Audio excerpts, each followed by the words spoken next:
Hello everyone, welcome to break time classes.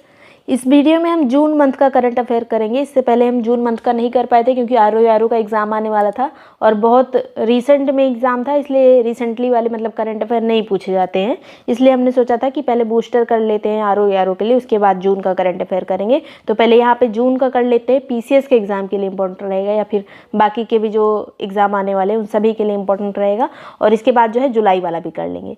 तो चलिए शुरू करेंगे। जितने भी ये हैंड रिटन नोट्स हैं, चाहे मंथली करंट अफेयर है, घटना सार है, दृष्टि वगैरह जो भी कुछ है, और बाकी के भी जो हैंड रिटन नोट्स होते हैं या पीसीएस के लिए जो बूस्टर सीरीज चल रही है वो सभी नोट्स, और इसके अलावा टेस्ट क्विज जो भी चीज़ें हैं वो आपको पीसीएस वाले ग्रुप में मिल जाएंगी। ज्वाइन करने के लिए व्हाट्सएप नंबर दिया हुआ है, इस पर आप मैसेज करेंगे यूपी पीसीएस ग्रुप डिटेल, तो आपको डिटेल में मिल जाएगी, उसको प्रॉपर्ली पढ़कर ज्वाइन कर सकते हैं। उसी में सब कुछ लिखा हुआ है कि कैसे क्या रहेगा। चलिए शुरू करते हैं। पहले यहाँ पर तेलंगाना राज्य स्थापना दिवस, ये 2 जून को मनाया जाता है हर साल। और 2014 में आंध्र प्रदेश से अलग होकर तेलंगाना एक नया राज्य बना था जो कि 29वां राज्य था, तो इसीलिए 2 जून को हम तेलंगाना स्थापना दिवस मनाते हैं। विश्व पर्यावरण दिवस, ये 5 जून को मनाया जाता है। थीम 2025 की थी putting an end to plastic pollution. Putting an end to plastic pollution, ये पर्यावरण दिवस की थीम थी। 1973 से इसको मनाने की शुरुआत हुई थी। पीएम मोदी ने इस बार 2025 में सिंदूर का एक पौधा लगाया था इस वाले दिन, मतलब विश्व पर्यावरण दिवस के दिन। एक बरगद का भी पौधा लगाया था इन्होंने, जो कि एक जो अरावली ग्रीन वॉल वाला प्रोजेक्ट था उसके तहत, लेकिन ये सिंदूर वाला पर्यावरण दिवस के दिन लगाया था। वो भी इसी दिन लगाया था लेकिन वो दूसरे प्रोजेक्ट के तहत लगाया था, बरगद। फिर नेक्स्ट यहाँ पर है 2025 में जो ये मेज़बान कंट्री था, क्योंकि ये विश्व पर्यावरण दिवस है तो मेज़बान कंट्री कोई होगा, तो इसका दक्षिण कोरिया इस बार जो है इसका मेज़बान कंट्री था। नेक्स्ट यहाँ पे बात करेंगे विश्व खाद्य सुरक्षा दिवस, ये 7 जून को मनाया जाता है। पहली बार ये 2019 को मनाया गया था। इस बार की 2025 की थीम थी food safety science in action. Food safety science in action. विश्व महासागर दिवस, ये 8 जून को मनाया जाता है और थीम इस बार थी वंडर सस्टेनिंग व्हाट सस्टेन अस। तो ये वंडर सस्टेनिंग व्हाट सस्टेन्स अस, ये इंपॉर्टेंट है। और पीसीएस में इस तरह से क्वेश्चन पूछे जाते हैं कि अरेंज करिए, ये जो डेज वगैरह है इनको अरेंज करने को दे दिया जाता है, कौन सा पहले आता है कौन सा बाद में आता है, इस तरह से। नेक्स्ट है यहाँ पर अंतर्राष्ट्रीय खेल दिवस, ये 11 जून को मनाया जाता है और इस बार थीम थी इसकी चूज प्ले एवरी डे। विश्व बाल श्रम निषेध दिवस, ये 12 जून को मनाया जाता है। बहुत सारे ऐसे दिवस भी हैं जो इतना ज़्यादा पूछा नहीं जाता एग्जाम में, मतलब बिल्कुल भी इंपॉर्टेंट नहीं होते, उसको हम छोड़ रहे हैं यहाँ पर। केवल इंपॉर्टेंट जो पीसीएस के थ्रू जो एग्जाम वगैरह होते हैं उसमें ज़्यादा जो पूछा था वही है यहाँ पर। बाल श्रम निषेध दिवस 12 जून को मनाया जाता है। इस बार थीम थी progress is clear but there is more to do, let's speed up efforts. ये थी बाल श्रम निषेध दिवस की थीम 12 जून की। विश्व रक्तदाता दिवस, ये 14 जून को मनाया जाता है। इस बार की थीम थी 2025 की give blood give hope together we save lives. ये इस बार की थीम थी गिव ब्लड गिव होप, मतलब खून दो आशा दो, ये इसकी थीम थी 14 जून को, इस बार मतलब 25 की। विश्व सिकल सेल दिवस, ये 19 जून को मनाया जाता है। सिकल सेल दिवस 19 जून को मनाया जाता है और एक लक्ष्य रखा गया है कब तक हमें सिकल सेल एनीमिया से मुक्त होना है, तो 2047 तक हमें विश्व से मतलब सिकल सेल से एनीमिया से मुक्त होना है। और इस बार की थीम थी सिकल सेल की दिवस की global action local impacts empowering communities for effective self advocacy. इस बार की थीम थी ग्लोबल एक्शन लोकल इम्पैक्ट्स, इस तरह से याद रखिएगा। 19 जून को ही मनाया जाता है, इंपॉर्टेंट है ये दिवस। विश्व शरणार्थी दिवस, ये 20 जून को मनाते हैं। थीम थी सॉलिडेटरी विद रिफ्यूजीज़। सॉलिडेटरी विद रिफ्यूजीज़, ये इसकी थीम थी। रिफ्यूजी जो लोग होते हैं शरणार्थी, उनके साथ एकजुटता। अंतर्राष्ट्रीय योग दिवस 21 जून को मनाया जाता है। पहली बार 2015 में मनाया गया था। थीम थी इस बार yoga for one earth one health. विश्व संगीत दिवस, ये 21 जून को ही मनाते हैं। अंतर्राष्ट्रीय ओलंपिक दिवस, ये 23 जून को मनाया जाता है। इस बार इसकी थीम थी लेट्स मूव। 23 जून की ओलंपिक दिवस की थीम थी लेट्स मूव। संयुक्त राष्ट्र लोक सेवा दिवस, ये भी 23 जून को ही मनाया जाता है। इस बार थीम थी 5 years to 2030 accelerating public service delivery for a sustainable future. ये इसकी थीम थी 5 years to 2030। नेक्स्ट है यहाँ पर इस बार जो ये लोक सेवा दिवस, ये संयुक्त राष्ट्र का लोक सेवा दिवस मतलब पूरा ग्लोबली मनाया गया था। तो इस बार इसका आयोजन समरकंद उज्बेकिस्तान में हुआ था। उज्बेकिस्तान में इसका आयोजन किया गया था। पहला संविधान हत्या दिवस, ये 25 जून को मनाया गया है। 12 जुलाई 2024 को इसकी घोषणा की गई कि अगले साल से मनाया जाएगा और अब इस बार 25 जून को मनाया गया है। और ये संविधान हत्या दिवस किस लिए मनाते हैं? क्योंकि 1975 में आपातकाल लगा था, जो आंतरिक गड़बड़ी के कारण जो आपातकाल लगा था, उसमें जो है उसके 50 साल अब पूरे हो गए हैं, उसको ही संविधान हत्या कहा जाता है। तो इसी के 25 साल अब मतलब 50वीं वर्षगांठ पूरी हुई है और इसी बार से इसके मनाने की भी शुरुआत की गई है। नेक्स्ट बात करेंगे ग्लोबल जेंडर गैप इंडेक्स 2025 में भारत की रैंक क्या थी? तो 131 रैंक थी इस बार। 2024 में 129 थी, इस बार 131 है। WEF के द्वारा, वर्ल्ड इकोनॉमिक फोरम के द्वारा इसको जारी किया जाता है। इकोनॉमिक के क्षेत्र में महिलाओं की स्थिति कैसी है, पार्टिसिपेशन और अपॉर्चुनिटी कितनी मिल रही, education, health and survival, political empowerment उनका कितना है, तो इस आधार पर इसको जो है जारी किया जाता है। और टॉप 3 में कौन है? नंबर 1 पे जेंडर गैप में है आइसलैंड, उसके बाद फिनलैंड, फिर नॉर्वे। तीनों याद रखेगा, आइसलैंड, फिनलैंड, नॉर्वे। और ये मतलब ये जितना रैंकिंग वगैरह है हम दृष्टि में भी आई दृष्टि में जब हमने किया था उसमें भी कवर कर लिया है। उसके 4 जो वीडियो पड़े उसको जरूर देख लीजिएगा। और ये भारत की रैंक याद रखेगा 131। पीएम मोदी को किस देश के grand cross of the order of Makarios third से सम्मानित किया गया है? तो साइप्रस का ये अवार्ड है, grand cross of the order of Makarios, ऐसे याद रखिएगा, पीएम मोदी को ही मिला है। वैश्विक शांति सूचकांक 2025 में भारत की रैंक कितनी रही है इस बार? तो 115 रैंक रही है 163 देशों में भारत की। 2024 में 116 थी, इस बार 115 थी, ये वाली याद रखिएगा, 115 रैंक रही है। IEP के द्वारा इसको जारी किया जाता है। शीर्ष देश इसमें भी आइसलैंड है, उसके बाद आयरलैंड है, फिर न्यूजीलैंड है। आइसलैंड, आयरलैंड, फिर न्यूजीलैंड शांति में। और लास्ट है इसमें रशिया, 163 पे रशिया है। पूरा हम इंडेक्स वगैरह देख चुके हैं, यहाँ दृष्टि में देखिएगा उसको। ली जे म्यांग किस देश के राष्ट्रपति नियुक्त हुए हैं? तो ये साउथ कोरिया के राष्ट्रपति बने हैं, ली जे म्यांग। पहला अंतर्राष्ट्रीय हिमनद संरक्षण सम्मेलन जो है ये 2025 का आयोजन कहाँ पे किया गया है? तो दुशांबे तजाकिस्तान में किया गया है हिमनद संरक्षण का आयोजन। 21 मार्च को अब हिमनद संरक्षण दिवस के रूप में भी मनाया जाता है। इस बार आयोजन ये कहाँ पे हुआ? दुशांबे तजाकिस्तान में। कहाँ की 2 वेटलैंड्स हैं, खीचन और मेनार, उनको रामसर टैग मतलब रामसर साइट्स का दर्जा दे दिया गया है। तो राजस्थान की दोनों वेटलैंड्स हैं। अब टोटल वेटलैंड्स रामसर साइट वाली 91 हो गई हैं इंडिया में। सर्वाधिक तमिलनाडु में है, 2nd नंबर पे उत्तर प्रदेश है। फ्रेंच ओपन 2025 में मेंस सिंगल्स का खिताब किसने जीता है? तो कार्लोस अल्काराज ने। उपविजेता रहे हैं जैनिक सिनर। और फ्रेंच ओपन वुमेन्स वाले में कोको गॉफ रही है विजेता और उपविजेता आरेना साबालेंका। मतलब यहाँ पे सब याद रखना है, विजेता उपविजेता, विजेता उपविजेता दोनों, ये याद रखिएगा। पीसीएस के पहले एक बार हम बूस्टर और करेंगे, तो मंथली कर रहे हैं, मंथली भी पूरा करते रहिएगा। अगर पीसीएस का एग्ज़ाम देना है तो लास्ट 1 ईयर का कर लीजिएगा। और लास्ट में जो पूरा मतलब करंट अफेयर एकदम जो निचोड़ रहता है वो लास्ट में दिया जाएगा, उसको भी करिएगा। नेक्स्ट यहाँ पर है 26वें एशियाई एथलेटिक्स चैंपियनशिप 2025 का आयोजन ये कहाँ पे किया गया था? तो दक्षिण कोरिया में। शीर्ष देश इसमें चाइना रहा, 2nd पे भारत रहा 24 पदक के साथ, 8 स्वर्ण जिसमें से है और 10 रजत, 6 कांस्य। नंबर 1 पे चाइना रहा एशियाई एथलेटिक्स में। नेक्स्ट है लद्दाख राजभाषा अधिनियम 2025 के तहत लद्दाख की 2 आधिकारिक भाषाएं कौन सी अब मानी गई है? तो भोटी और पुर्गी। भोटी जो है लेह क्षेत्र में बोली जाती है और पुर्गी जो है ये कारगिल क्षेत्र में बोली जाती है। तो 2 लद्दाख की आधिकारिक भाषाएं हैं, भोटी और पुर्गी। नेक्स्ट है क्लाइमेट चेंज परफॉर्मेंस इंडेक्स, ये भारत की रैंक इसमें क्या रही इस बार? तो 10वीं रैंक रही भारत की। टॉप 3 में इसमें कोई भी नहीं है। 4थे नंबर पे डेनमार्क है, उसके बाद नीदरलैंड है, फिर यूके है। क्लाइमेट चेंज परफॉर्मेंस में इंडिया 10वें नंबर पर है। दुनिया की सबसे ऊंची 7 चोटियों पर चढ़ने वाले भारत के सबसे कम उम्र के पर्वतारोही कौन बने? जिनका नाम है विश्वनाथ कार्तिकेयन। हैदराबाद से संबंधित है। हैदराबाद कहाँ है? तेलंगाना में। नेक्स्ट है यहाँ पर भारत की पहली ई-कॉमर्स कंपनी जिसने प्रत्यक्ष ऋण सुविधा शुरू की है, तो फ्लिपकार्ट ने प्रत्यक्ष ऋण सुविधा शुरू की है। एक NBFC जो होते हैं उनकी तरह ही काम करेगा। 8th अभ्यास जो है शक्ति, ये भारत और किस देश के बीच में होता है? तो ये भारत और फ्रांस के बीच में होता है। आयोजन इस बार इसका फ्रांस में किया गया था, ला कैवेलरी में, और 18 जून से 1 जुलाई के बीच में किया गया था। अभ्यास शक्ति सैन्य अभ्यास है भारत और फ्रांस का। मिस वर्ल्ड 2025 का खिताब किसने जीता है? तो ओपल सुचाता चुआंगश्री। ओपल सुचाता चुआंगश्री कहाँ की हैं? थाईलैंड की हैं। और इस बार जो मिस वर्ल्ड प्रतियोगिता थी इसका आयोजन तेलंगाना में किया गया था। 51 जो G7 सम्मेलन का आयोजन कहाँ पे किया गया है? तो G7 का आयोजन किया गया है अल्बर्टा कनाडा में 15 से 17 जून के बीच में। G7 में USA आता है, कनाडा आता है, जो विकसित देश हैं जितने भी बड़े बड़े हैं वो इसमें हैं। फ्रांस, जर्मनी, इटली, यूके और जापान इसमें आते हैं। विश्व की 40% GDP इसी के पास है G7 में जितने कंट्रीज आते हैं, और 10% जनसंख्या। पहले इसमें G7 में रशिया भी आता था, तो ये G8 हो गया था, लेकिन फिर बाद में रशिया बाहर हो गया। नेक्स्ट है विश्व का सबसे ऊंचा रेलवे आर्च ब्रिज का उद्घाटन 6 जून को जम्मू कश्मीर में किया गया है। चेनाब नदी पर ये पुल बना है और इसकी ऊंचाई कितनी है तो 359 मीटर है। इसकी ऊंचाई याद रखिएगा 359 मीटर।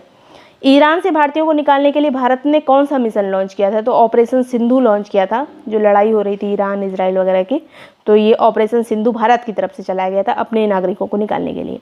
8th IPL 2025 का खिताब किसने जीता है तो RCB ने जीता, आपको पता ही होगा। इसके कप्तान कौन थे, कैप्टन तो रजत पाटीदार थे, विराट कोहली नहीं थे। विराट कोहली मतलब उन्हीं के नाम से टीम जानी जाती है, लेकिन कैप्टन थे रजत पाटीदार। उपविजेता कौन था, जो RCB ने किसको हराया था तो पंजाब किंग्स को हराया था और कप्तान पंजाब किंग्स के थे श्रेयस अय्यर और RCB को पहली बार खिताब मिला था ये वाला। ऑरेंज कैप जो है किसको मिली इस टूर्नामेंट में तो साई सुदर्शन को। पर्पल कैप प्रसिद्ध कृष्णा को। नेक्स्ट है खीर भवानी मेला कहाँ पे मनाया जाता है तो जम्मू कश्मीर में मनाया जाता है। एक मंदिर है वहीं पर इसको आयोजित किया जाता है। सेकंड भारतीय जो अंतरिक्ष में गए उनका नाम क्या है तो शुभांशु शुक्ला। पहले थे राकेश शर्मा जो 1984 में गए थे। अगला है इजराइल द्वारा हमला किया गया होदेह दाह ये पोर्ट जो है किस देश में स्थित है। इजराइल ने इस पर हमला किया था और कहा था कि यहाँ पर जो ये पोर्ट है होदेह दाह पोर्ट, यहाँ के लोग जो है हथियार सप्लाई कर रहे हैं गाजा वाले क्षेत्र में, तो इसलिए हमला किया गया था। यमन में है ये पोर्ट होदेह दाह पोर्ट। नेक्स्ट है संयुक्त राष्ट्र द्वारा किस वर्ष को अंतर्राष्ट्रीय महिला किसान वर्ष घोषित किया गया है तो 2026 को अंतर्राष्ट्रीय महिला किसान वर्ष के रूप में घोषित किया गया है। एनर्जी ट्रांजिशन इंडेक्स 2025 में भारत की रैंक क्या रही तो 71 रही भारत की रैंक। WEF के द्वारा इसको जारी किया जाता है। शीर्ष देश इस बार है स्वीडन, फिर फिनलैंड, फिर डेनमार्क। स्वीडन, फिनलैंड, डेनमार्क पहले दूसरे तीसरे नंबर पर है। 17th नोमैडिक जो एलिफेंट सैन्य अभ्यास होता है, नोमैडिक एलिफेंट सैन्य अभ्यास, ये किसके किसके बीच में होता है तो भारत और मंगोलिया के बीच में होता है। 31 मई से 13 जून के बीच में आयोजित किया गया और मंगोलिया में ही इसको आयोजित किया गया था नोमैडिक एलिफेंट। भारत का पहला पूर्णतः सौर संचालित जिला कौन सा बना है तो दीव जो है ये पूर्णतः सौर संचालित जिला बना है। PM सूर्य घर मुफ्त बिजली योजना के तहत जो है इसको पूर्ण सौर ऊर्जा से संचालित बनाया गया है और ये योजना कब शुरू हुई थी तो 15 फरवरी 2024 में लॉन्च की गई थी, जिसके तहत सरकार सोलर पैनल लगाने के लिए 40% की सब्सिडी देती है। संयुक्त राष्ट्र पर्यटन संगठन की पहली महिला महासचिव कौन बनी तो इनका नाम है शेखा नासिर अल नोबैस और ये पर्यटन संगठन जो है ये कब स्थापित हुआ था 1975 में। और इसका ये जो पर्यटन संगठन है इसका मुख्यालय कहाँ पर है तो स्पेन की राजधानी मैड्रिड में स्थित है। पहली महिला महासचिव शेखा नासिर अल नोबैस बनी है, नाम याद रखिएगा। ICC वर्ल्ड टेस्ट चैंपियनशिप 2025 का विजेता कौन रहा तो साउथ अफ्रीका रहा। भारत अभी तक ICC वर्ल्ड टेस्ट चैंपियनशिप नहीं जीता है, उप विजेता ऑस्ट्रेलिया रहा। साउथ अफ्रीका ने ऑस्ट्रेलिया को इसमें हराया है। नेक्स्ट है E-वोटिंग शुरू करने वाला पहला भारत का राज्य कौन सा बना है तो बिहार ने E-वोटिंग की सुविधा सबसे पहले शुरू की है। वर्ल्ड इन्वेस्टमेंट रिपोर्ट 2025 के अनुसार भारत की FDI प्राप्त करने की रैंक क्या है तो भारत जो है 15वें नंबर पे है। FDI इनफ्लो में लगभग $28 बिलियन FDI आया है, अंकटाट की रिपोर्ट है। सबसे ज़्यादा FDI कहाँ पे आया है तो USA में, सेकंड पे सिंगापुर में, उसके बाद जो है हांगकांग में। USA, सिंगापुर, हांगकांग, भारत 15वें नंबर पर। ग्लोबल लाइबिलिटी इंडेक्स 2025 में शीर्ष स्थान कौन सा रहा, रहने योग्य सबसे अच्छा शहर कौन सा रहा तो कोपेनहेगन जो कि डेनमार्क की राजधानी है। भारत की ओर से शीर्ष पे जो देश मतलब जो सिटी था वो पूरे वर्ल्ड में 120 नंबर पे है और 121 नंबर पे है। 120 पे नई दिल्ली, 121 पे मुंबई। बिहार का पहला न्यूक्लियर रिएक्टर कहाँ बनाया जाएगा तो ये नवादा में बनाया जाएगा। 4 यूनिट लगेगी 700 मेगावाट की, नवादा में लगेगी बिहार में। भारतीय उद्योग परिसंघ के 2025-26 के नए अध्यक्ष कौन बने हैं तो राजीव मेनानी बने हैं और ये भारतीय उद्योग परिसंघ की स्थापना कब हुई थी तो 1895 में हुई थी। राजधानी है इसकी नई दिल्ली। और एक है भारतीय वाणिज्य और उद्योग परिसंघ। वाणिज्य और उद्योग परिसंघ जो है उसकी स्थापना 1927 में हुई थी और ये वाला जो है भारतीय उद्योग परिसंघ इसकी 1895 में। नेक्स्ट है पुर्तगाल के नए प्रधानमंत्री कौन बने तो इनका नाम है लुइस मोंटेनेग्रो। और पोलैंड के नए राष्ट्रपति कौन बने हैं पोलैंड के तो करोल नोरोकी। मतलब इस तरह का एक क्वेश्चन आ जाता है पीसीएस वगैरह के एग्जाम में। नेक्स्ट है यहाँ पर मतलब वन लाइनर भी क्वेश्चन आते हैं, एक एक आ जाते हैं। जो ये राष्ट्रपति प्रधानमंत्री नए बनते हैं जहाँ पे इंपॉर्टेंट रहता है एक क्वेश्चन आ जाता है यहाँ से। नॉर्वे चेस टूर्नामेंट 2025 का खिताब किसने जीता है? तो मैग्नस कार्लसन ने जीता है। UNFPA की स्टेट ऑफ वर्ल्ड पॉपुलेशन 2025 की रिपोर्ट के अनुसार अप्रैल 2025 तक भारत की जनसंख्या कितनी हो गई है?